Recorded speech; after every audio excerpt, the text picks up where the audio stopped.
didn't go live yet. Oh, it's live. Hey, watch on your phone. Hold on. Is it? No, I'll be on my phone actually, so you can, if you're not texting. Okay, we are live. Where's your father? Dominic. Dominic! Shh. Yes. Hey, how's everybody doing today? Beautiful day outside, isn't it? All right. Hello, Okay. Chanti. How is everybody doing today? Good. Good, how are you, Okay. Dominic? So What are we doing today, Shant? today we are going to do two things. We're going to show you how to prep a prime rib or a ribeye. Is it prime rib or ribeye? Is it prime rib and ribeye the same?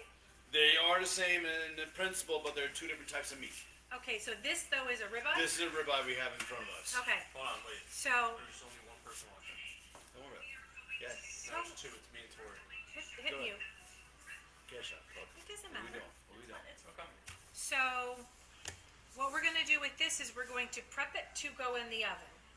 Now, you're probably going to get different What else sizes. we How doing? much would you, well, we're going to do this and we're going to do bruschetta. So even though the bruschetta is an appetizer, we're going to prep this to go in the oven so that while this is cooking, then we can get our bruschetta ready. So you're going to show us how to marinate it and What prepare we're it. going to do is we're going to put a wet rub on it. What the wet rub I did is fresh herbs. It's going to be sage, thyme, rosemary, fresh garlic, a little bit of oil, salt, pepper, and that's it. What we're going to do is we're going to tie it first. And the reason why you tie it is for a couple reasons. One, you want to keep the shape, nice shape, cook evenly. And when you slice it, it'll look like a ribeye, a nice ribeye on a plate, center of the plate they call it. So we shouldn't cut all this fat off? No, I leave the fat on because I want the fat to cook into my meat. Okay. All right. So when we I don't. A lot of people will take a knife, poke a hole in it, put garlic in. You don't want to do that because I don't want the juice in this meat to run out. Okay. I want it to cook the way it is, and the rub that we do, which is right here, that will give us that flavor, which we talked about last week, build in flavor. So now we're going to build the flavor on a ribeye. So question for you. We got this from the butcher. About how big would it be typically in the supermarket? Where would you recommend Maybe people get? 5 pounds in the So about how supermarket. This big one is here is 5 an pounds? 18-pound ribeye. When you cook a ribeye, you want to cook it 18 to 20 minutes per pound. 140 is medium to medium rare. Anything more of that, anything above 160 is going to be well done. I would prefer to have a ribeye cooked about 130 to 140.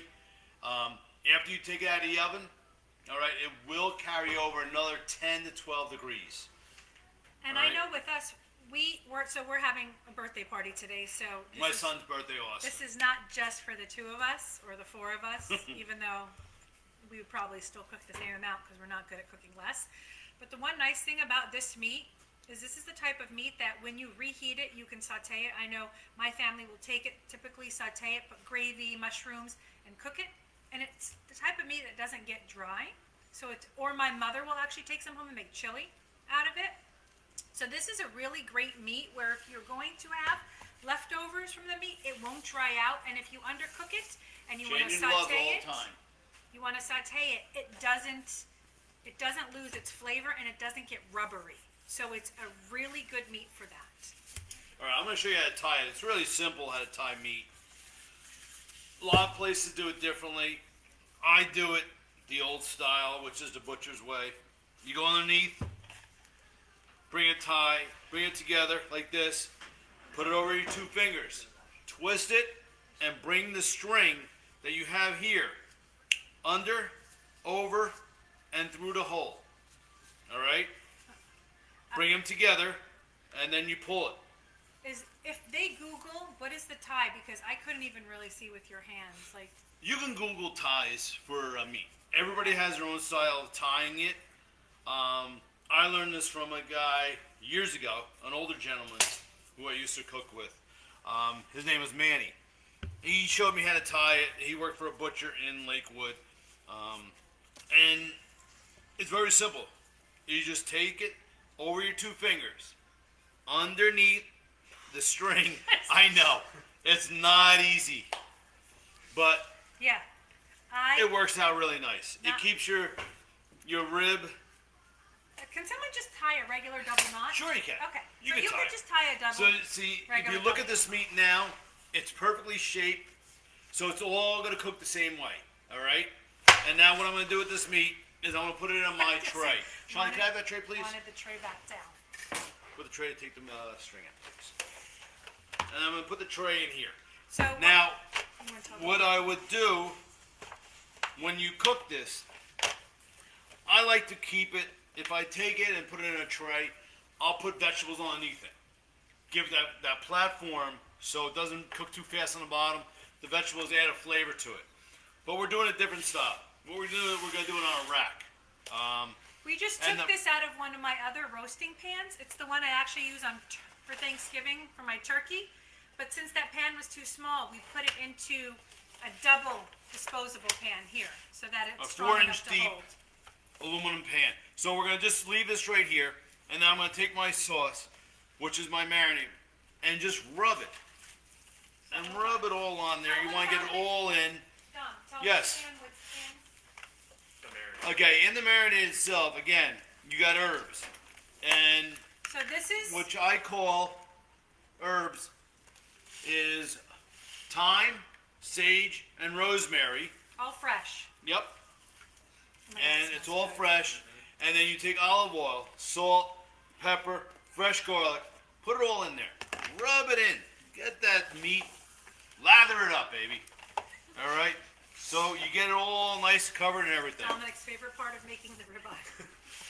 And we're gonna be probing the meat later too. So Oh, jeez. now it's nice and covered and everything. So now we're gonna take this meat. We're gonna put it into a 400-degree oven. Now you want to preheat your oven, and the reason why you preheat your oven is when you cook anything, baking or anything you cook, you want to preheat your oven to a certain temperature. The temperature is what you want to cook it at. So if it tells you cook it at 400 degrees, you want your oven to be preheated at 400 degrees, not getting to that point. So Question now, for you. yes. So you don't need to rub it all underneath it? No, because it's all going to base itself. Okay, and It's- you don't put any liquid in the bottom or No, anything? you don't need And anything. We're not going to cover it. No, don't cook your cover your prime rib. So when we put it in now, when's the first time we should check it? Should we check it throughout? Do we You need don't to you don't check it at all. You put it in the oven, just let it go? 400 degrees, for about 20 minutes. All right. You want to get a crust on the outside. Okay. All right. Some people will put it in a brazier and get a nice crusty outside, then cook it. I'm fine with doing it this way. You put it at a higher temperature, bring it back down. Okay, so Now- so you start at 400 degrees Yes. for 20 minutes. Yes. And then then I what do bring you it down do? to 350. For And at that point, for an additional 2 hours. okay. all Or right. or depending on the weight On of the your temperature and the weight of your meat. Okay, 18 to 20 minutes per pound. All right, so I'm gonna put this in the oven right now. meat.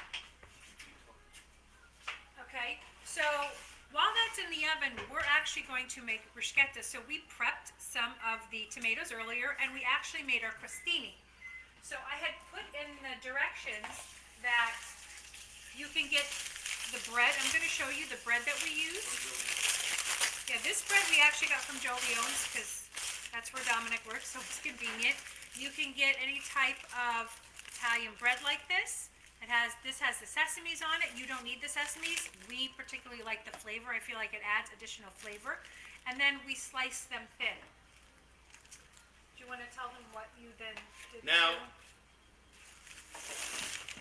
I gotta get a new tray.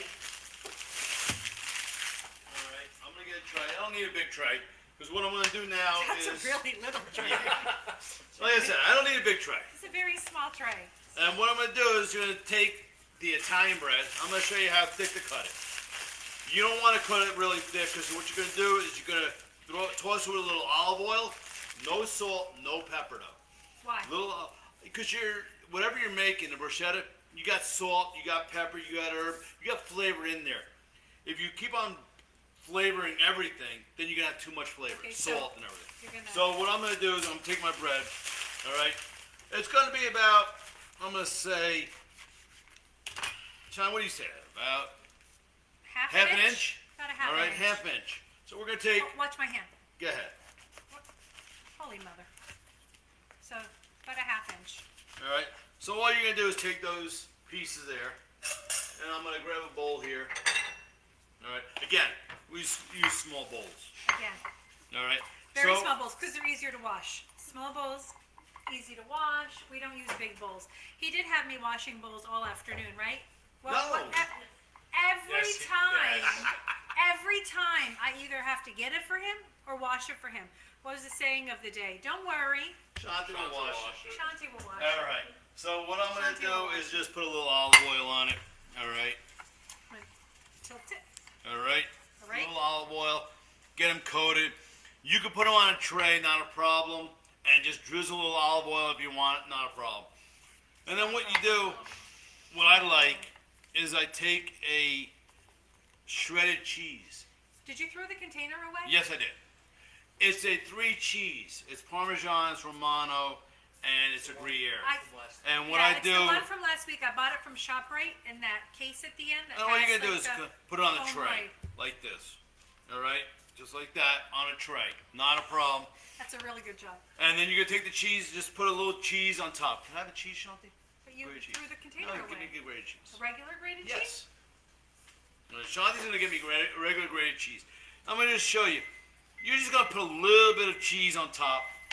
All right.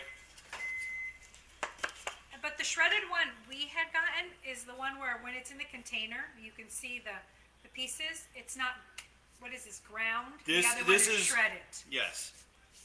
All right. So all we're gonna do is just put a little bit on top of each of the bread. Okay, can you see that? And then you're gonna put it in the oven, 400 degrees for 8 to 12 minutes. You just want to get the bread dried out and the cheese on top to caramelize, give it a little bit of color and bring out the flavor of the cheese. Okay, and at that point, we're gonna take. Catch the magic. Whoa, Shanti, you are good. Yeah.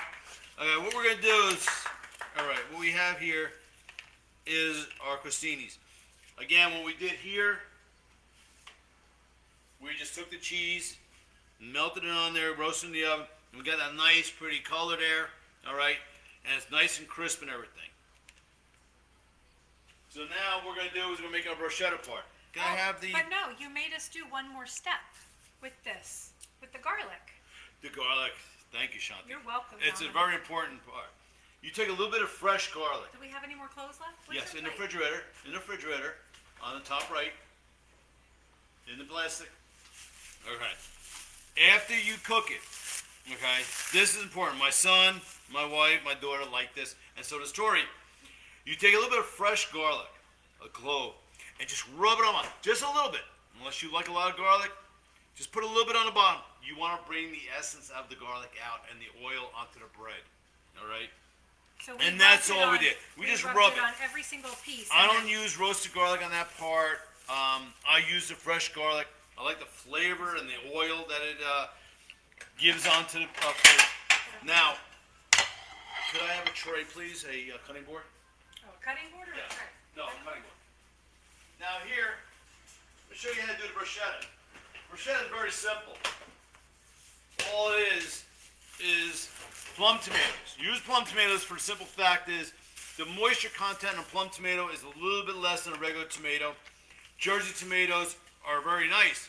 The thing is, they're not good for bruschetta because there's too much liquid, too much water in it. The plum tomato has a flesh, which is the spot inside here. If you can look at this, there's not a lot of moisture, and which is good for the bruschetta. So you just take the tomato, and you're gonna cut it in half. Whenever you cut anything, tomatoes, bread, fruit, anything you cut, you want to cut on a flat surface. I'm sorry if I had that in the way. And what I'm talking about a flat surface is the product. You want it on a flat surface for the simple fact it doesn't move around. If you try to cut it on the side that's not flat, yeah, you got spinning around, and it's gonna fly. Thank you, Sean. You're welcome. So what you're gonna do here is just gonna take it on a flat surface like that, and you go straight down. 3 or 4 slices, depending on the size of the tomato, and you're gonna take it and you're gonna cut it into little squares. All right, just like that. Nice and easy. The thing about a knife, and Chanti found this out the hard way. She cut her finger this morning, but she's okay. She's okay. She's a trooper. So, Tell them how I cut it. What was I doing? cleaning. Washing his knife. That's very important. I wasn't Clean. cutting. I was cleaning the knife. The knife, a sharp knife, you don't cut yourself on. You cut yourself on dull knives. The sharp knife goes right through the material, whatever you're cutting, hence a finger. All right. So go back to the tomato here. So we're cutting it down, and we bring it down 4 cuts, nice little squares. All right. Now, again, I'm going to put this into a bowl. The tomato bruschetta, you could do anything. You could add anything you want to it. Today, we're going to add a little bit of fresh mozzarella to it. Gives a nice flavor. All right. And my kids like fresh mozz too. So, and then you take a little red onion, slice it down, nice and small slices. All right. Nice. Now, is there a different way you can cut this besides by hand? Sure. Well, a different way. Yeah, you have a little machine that cuts it really quick. You also could do, instead of cutting it into little squares, you could slice it straight down and have little little rounds. You put on top of each bread. You put a little bit of tomato, fresh mozzarella on that, a little bit of balsamic glaze. There's a lot of different ways of doing it. This is the traditional. Yeah, this is traditional bruschetta. Okay. All right. So we're gonna just cut this up like this. Why do you recommend the red onion? Should people? What if they only have white onions? Does it need to be the red onion? Well, red onion, one, the appearance and the flavor. The flavor, unless you get about the onion, I like the flavor of this. It's better for raw. Yeah, it's better raw. You have it on sandwiches. You have it in salads. So that's all we're doing there. All right. Then to this, we're going to do our basil. Now, basil, you can put as much as you like. I don't like to overdo it with basil because it gets a little strong. All right, so you're just going to chop it up.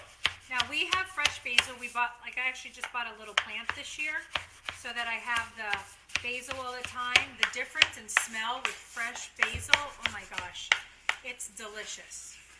Okay. So all you're going to do is take this, throw it in there. Your mom and my mom are here. All right. Oh, the grandparents are here. All right. Hey, Brenda. So we're going to take this. So right now we have the tomato, the onion, and the fresh basil. So to that, we're going to add a little salt, pepper. I already mixed a little salt and pepper together. Hold on. All right. Okay. That, again, from last week, is our 2 dogs. Okay, so why don't you, what do we have in this Right one? now, in this one here, I have a little bit of dry parsley, dry oregano. Stop. I don't know if I can open here. Hold on. And the reason why I use dry oregano, all right, over fresh oregano is the flavor it gives, and it doesn't add any moisture. All right, so I'm going to take it. I'm going to add a little bit of that. All right, so that's in there. Now you have a little bit of onion powder. Just a little bit. You don't need a lot. All right. You can always add more. If you add too much, you can't take it out, but you could always add more. And a little bit of garlic granulated. All right. That's it. All right. So now at that point we're good. Then olive oil. Now any good olive oil is perfect for this. You're just going to put a little bit in, drizzle a little bit in. That's all. All right. You don't want a lot of oil. Again, you could always add more, but it's up to you. Now, we also have balsamic vinegar, all right? You're going to put a little bit of balsamic vinegar in there and everything. And you're going to mix it up. Now, again, if you have smell-o-vision, this would be perfect. Chanti, smell that. Oh, yeah, it's good, isn't it? All right. Now, again, you can look at that. The tomatoes, the onion, the fresh basil and everything is all mixed in there. Now, again...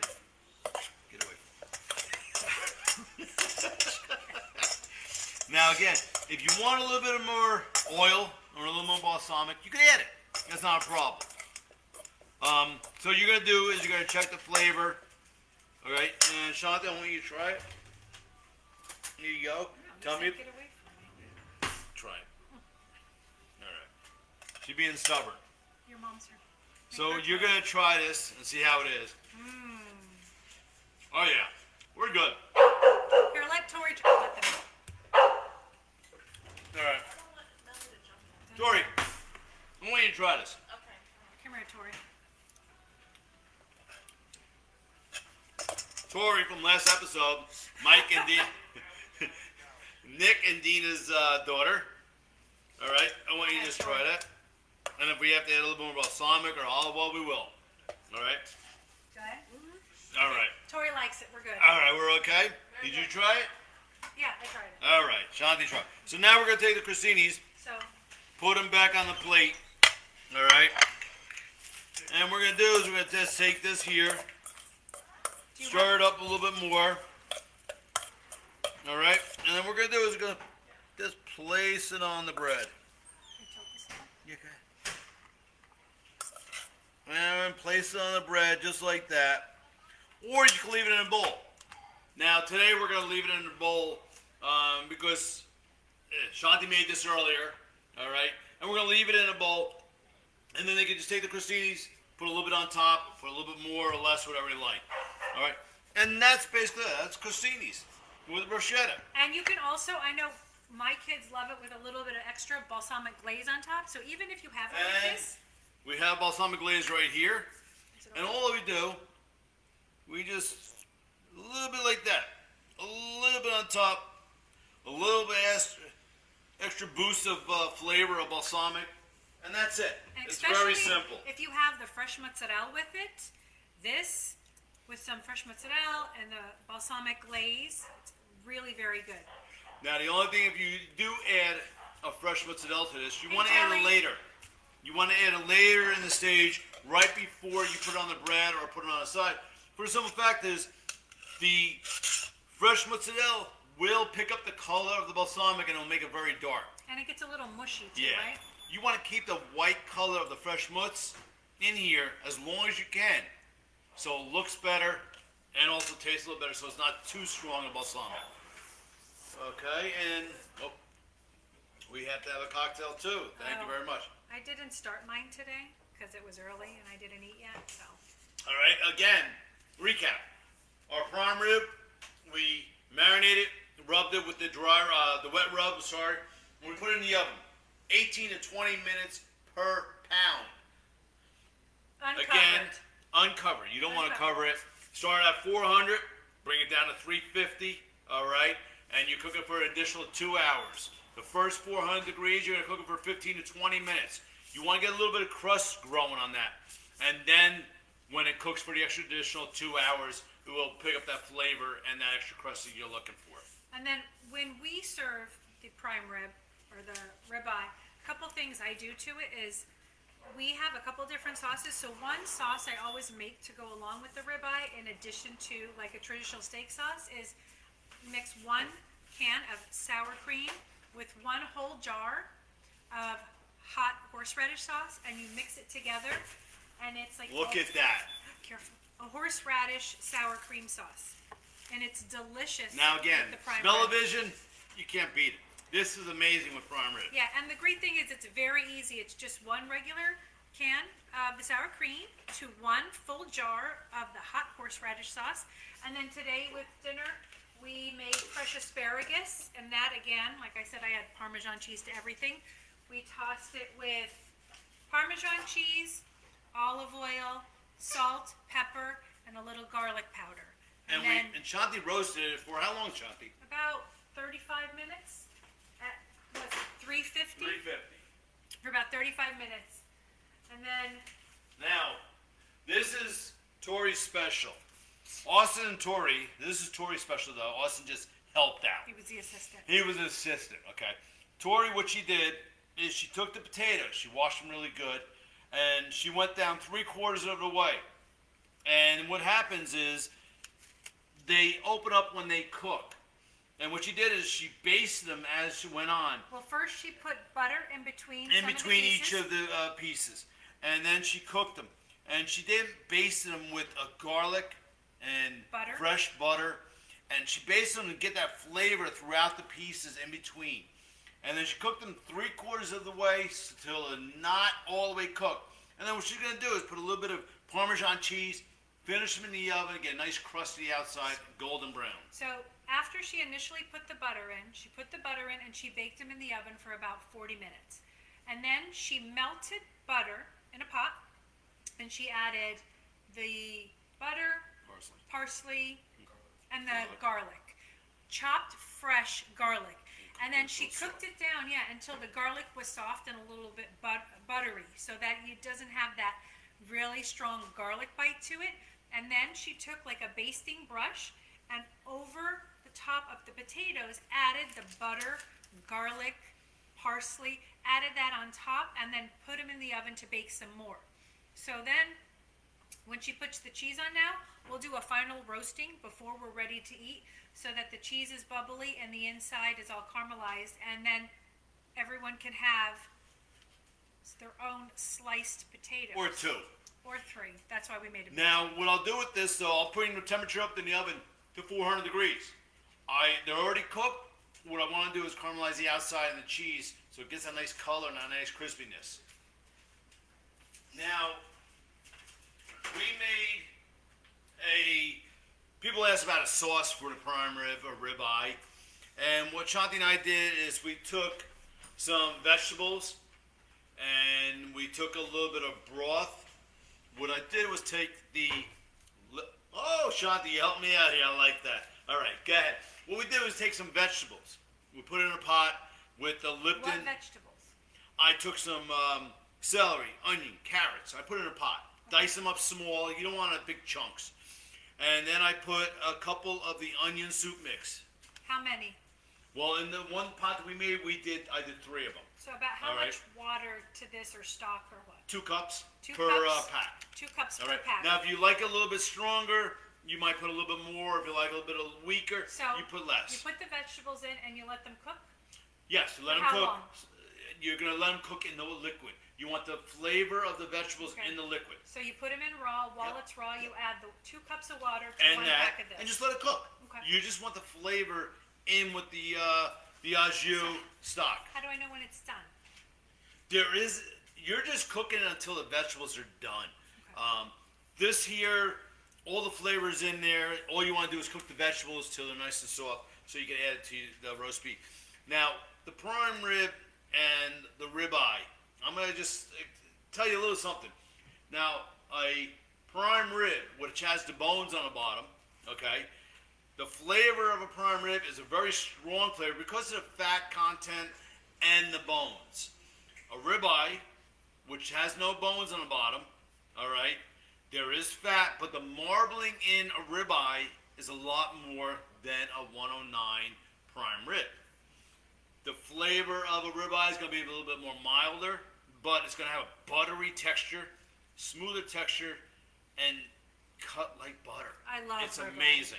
And you know what? If it's a little bit more per pound, it's because you're not paying for the bone. You're not paying for the bone, and you're So, paying for always- the marbling that's in the ribeye. Always remember when you're comparing meats that if you're like noticing one, pay attention if it has a bone, because you are paying for the weight of that bone, not just the meat. But you're also paying for the flavor of that bone.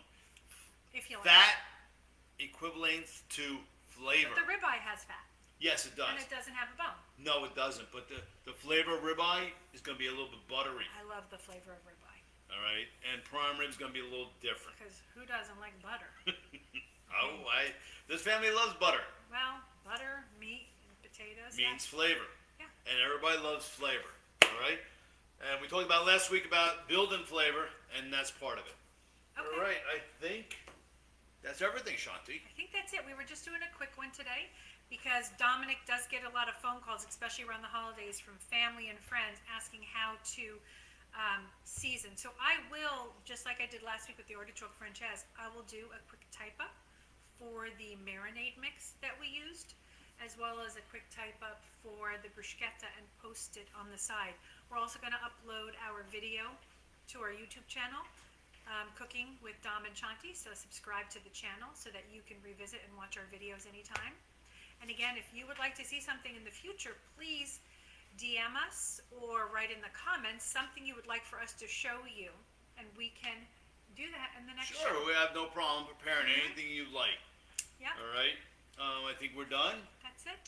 Bon appetit, What? and What everybody enjoy. Guess. If you would like to be a guest, please. Okay, so Austin wants us to let everyone know if you want to be a guest And I think next in our episode, kitchen. our next episode, we might do something, maybe fish, seafood, because Shrimp is good. shrimp, we could do shrimp. Shrimp is good. If somebody wants shrimp Oh, or seafood, or we gotta make Ashley salmon. all right. So then maybe next week or the week after, we gotta see. Stay tuned, and we might be doing a salmon with a pecan and crusted salmon with the honey glaze. I know next weekend's Father's Day. Then we're not doing it next week. Well- Other than the week after. Maybe Guys you can and make I. a dish for Father's Day on Saturday night or Friday night. Oh, No. thanks, Austin. Thanks. We will let you know. We'll put it out and we'll do something. But again, put in the notes if there's something you would like to see. And thank you for joining. Thank you very much. Enjoy. And you have to click end. Your mouse. End right End, here. end, Your bottom finger right. must be like wet or something.